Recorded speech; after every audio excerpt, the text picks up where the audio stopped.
What's going on, everybody? John out here with you. I know it seems weird to do a play-by-play and a video game review in the same day. I know it's Wednesday, February 22nd. It's very early in the morning for me, so hopefully I get all my thoughts across coherently here. So we're going to do the Mass Effect Legendary Edition video review and discussion.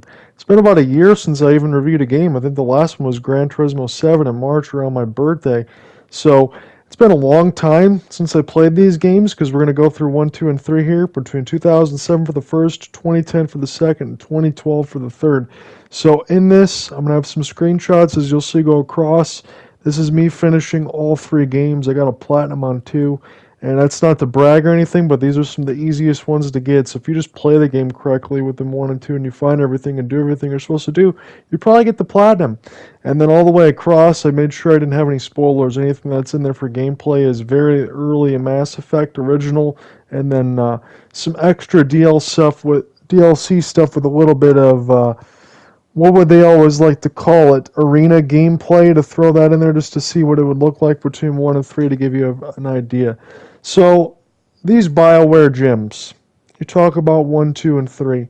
And I'll mention this from the Xbox 360 days from the 2007 onset. I really enjoyed having the 360, to be honest with you. I thought it was one of the best consoles ever made alongside the PS2, the previous generation. Microsoft really nailed it out of the park. And when Mass Effect was an Xbox 360 exclusive, I'm like, holy shit, this is a really good reason to buy a console. BioWare really outdid themselves. No, I never got a chance to play Jade Empire. Everyone says it's excellent on the original Xbox, and that was one of BioWare's first games.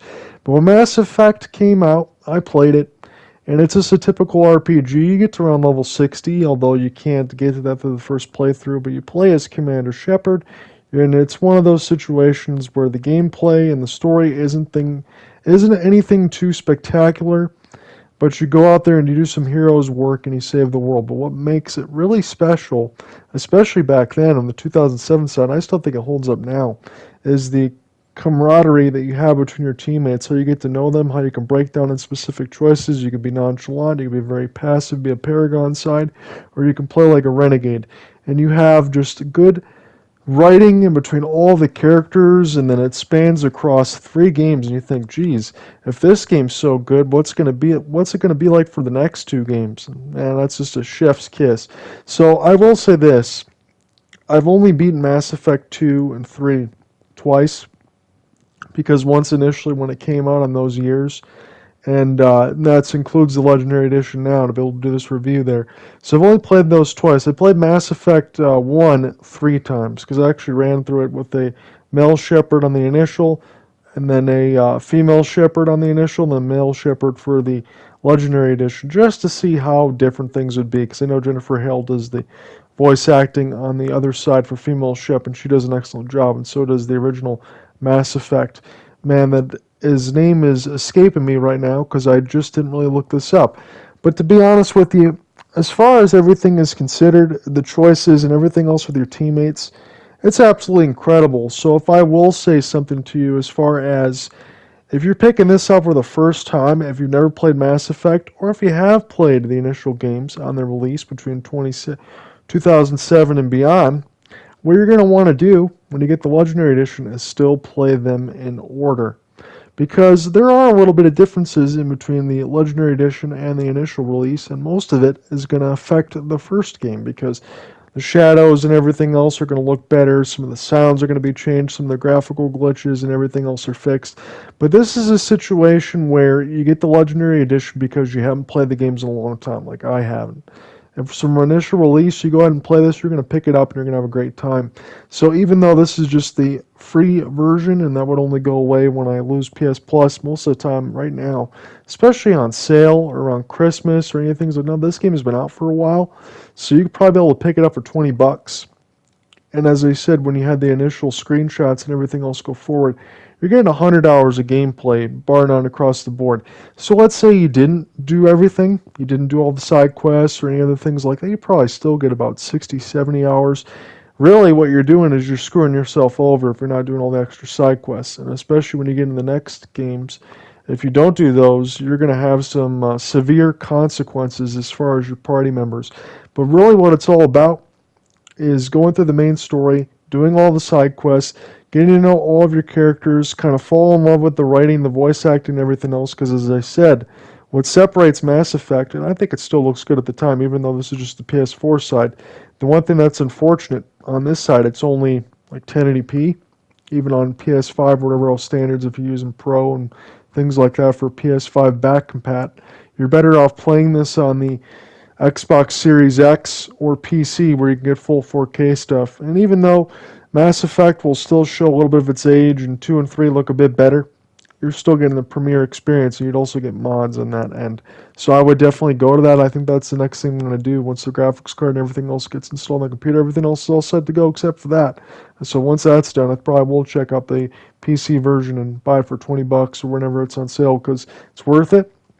But like I said, what you want to do is make sure you talk to your teammates, get everything else all set up, take care of what you need to after every mission, talk to them again, and honestly what you want to do is make sure when you're playing, go to the blue side, which is Paragon, go to the red side, which is Renegade, mix it up a little bit. Make sure you follow your meters across, and the first thing you can level up is your Charm and Intimidate in Mass Effect 1, and then do the kind of same thing as you build that up.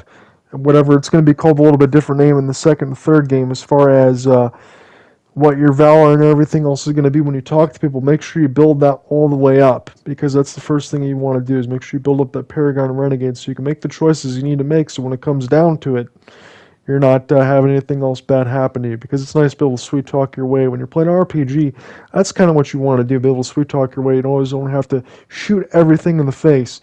But what I like, especially from the first, second, and third game, is the way that when you're talking with your teammates, they're going to remember the things that you do, and then when you carry it over to the second game, you carry it over to the third game, all of your choices and everything else have weight. All of the writing is exceptional, all the voice acting is exceptional, the music and everything else is good. The one thing I will say, when you go from Mass Effect 1 to 2, is the gameplay is going to shock you a little bit as far as how different it is, as far as the gunplay and all of that. I'm not saying it's a bad change, but I will say my favorite Mass Effect is the first game, because I think the first game has the best atmosphere all the way across the board. The way that you're able to fly around in the Normandy when you first get introduced to your teammates, the scenes and things like that, even driving around in the Mako. I know when you drive around in the Mako, it's a lot of the things when you're playing like big rigs and you can drive up the mountain in game speed. I know things aren't what they seem, and I get that. But there's something that is just hits all the nostalgia buttons, but yet the first game still hits all the right feels for the atmosphere and be able to go planets, get resources. I love that part of it. I love every part of the gameplay and everything else that drawing you in. I think it had the best story, everything else all the way across the board. It's not to say the other games aren't bad, and I don't think anyone would give Mass Effect a 10 by any means. I'm probably one of the few that would go out there and say that. I think it's one of my favorite games of all time, and I would put it up there with the Final Fantasy VII, and I mean that wholeheartedly.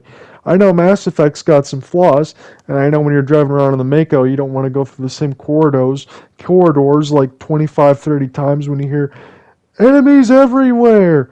and "I'll destroy you." You know, you hear that stuff all the time, and those goes up to people that know about the game, but you'll hear that all the time. But it's not perfect, but I think it's one of those games that I enjoy very much. Mass Effect 2, on the other end, has the superb graphics, and the gameplay has really changed, but over the next few hours when you get used to it, go from 1 to 2, I think you're really going to enjoy that aspect of it. In Mass Effect 2 especially, there is a lot more resource gathering that you have to do. So instead of driving in the Mako and then finding the resources and doing little scans, you actually will have to, and I put the little snippet in there for about 15 seconds where you launch probes on a planet to be able to get resources. That is one of the most fucking boring things of all time. That's where they took the good part in Mass Effect 1 where you can actually drive around and do a little bit of everything in exploration, and they totally fucked that up by doing resource management on the planets. That is so boring. I wish that never was in the game. I wish they could have taken that out and fixed it.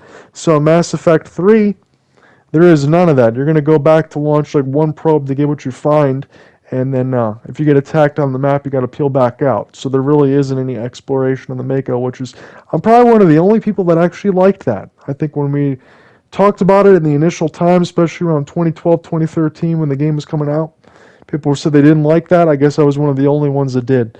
So if I have to talk about all three Mass Effects, I'd say this. One is my favorite.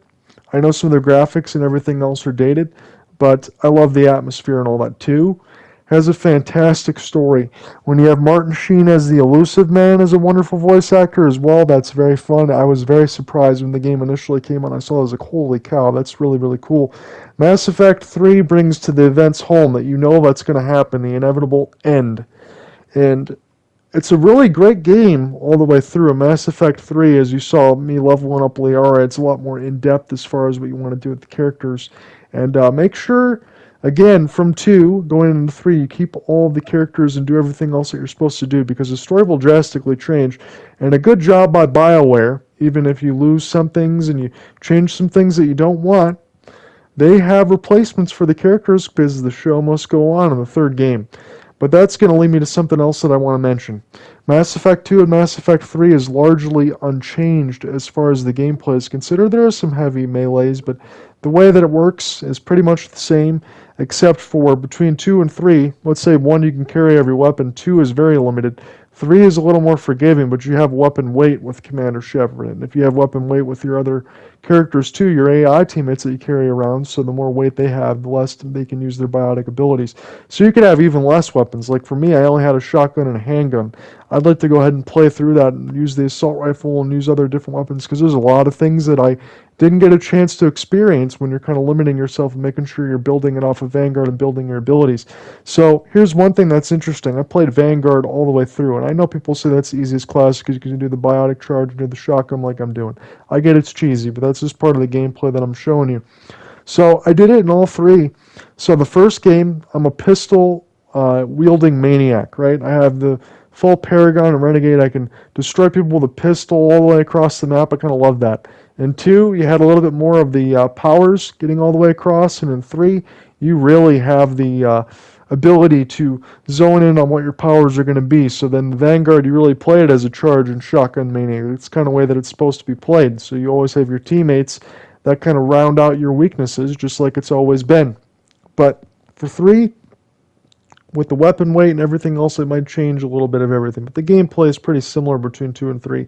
With the exception of the amount of weapons you can carry and some of the specializations. But it's a lot of fun. The only thing I want to say as I close this out, again, I only showed a little bit of gameplay there as far as the arena stuff, because I don't want to spoil anything. But for Mass Effect 3, I think the only disappointment is when the game ended, people were wondering, did my choices really matter? And now with this DLC and Legendary Edition, it has everything else all together. The Citadel DLC is excellent. It's one of the coolest things they added, which had a lot of fan service. So play through all the games, get through the 100 hours, you're going to have a great time. But the ending to the whole trilogy is just something that I think is fucking horrible. For all the time that you spend with the characters, and it's a fantastic 3 games. Like even for me, I would say Mass Effect is my favorite. I honestly would give it a 10. Mass Effect 2 is a lot of other things that I really like. There's a couple characters that are just flat out miss, but I would still give that game like a 9.5. And then like Mass Effect 3, I'd probably give it like an 8.5, 9. I still love a lot of the stuff. I think all the games are absolutely spectacular, but I'd have to dock Mass Effect 3 a couple points because I think the ending is fucking horrible. I understand what's supposed to happen. It's like some of those RPGs that you know that are going to happen. And if you mention Persona and you think about some of that stuff, I'll just throw that out there. It's just not to spoil everything, but if you play that, then you kind of have the idea is there's an event that's going to happen, but the way that it's all tied in at the end, it kind of makes everything that you do feel weightless. And I really don't like that. It felt very rushed. It seems like BioWare didn't know what to do.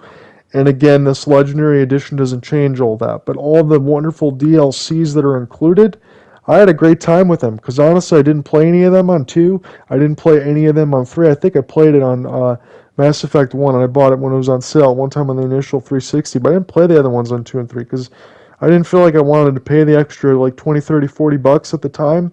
Well, now all this stuff is in here, and it's like a $20 price tag, and this is a fantastic game. It would have been nice to get a full remake as far as the graphics and everything else are concerned, because it's been a lot of touch-ups, got a little makeup on it, and it's done a good job, and at least it has the whole entire package and everything else all together, so it makes it a fantastic must-buy. But it would have been nice for everyone else to have, 4K this, 4K that, everything built from the ground up. But there's been so many rumors now, and not Andromeda, an actual Mass Effect 4. Is Shepard going to still be around? Are all the other characters still going to be around? Are we going to have a good time with all that? We'll see. I will close this out by saying that I chose Ashley in the playthrough, and I stayed faithful all the way across. I understand there is a lot of skepticism when it comes to Miss Ashley Williams, but I'll just throw it out like this. She's a regular human being like everyone else that has all their biases. And to be able to be faithful through the whole playthroughs and then see how that all ends, I think it pays off wonderfully when you get to the final game. That was one of the coolest things. And everybody talks about Liara and Tali. I think Tali is easily my second favorite if I had to go through that. She's one of my favorite characters of all. But staying faithful to one true love in the whole game, that's a lot of fun. So enjoy it, guys. Have a good time, and I'll talk to you soon. Peace out.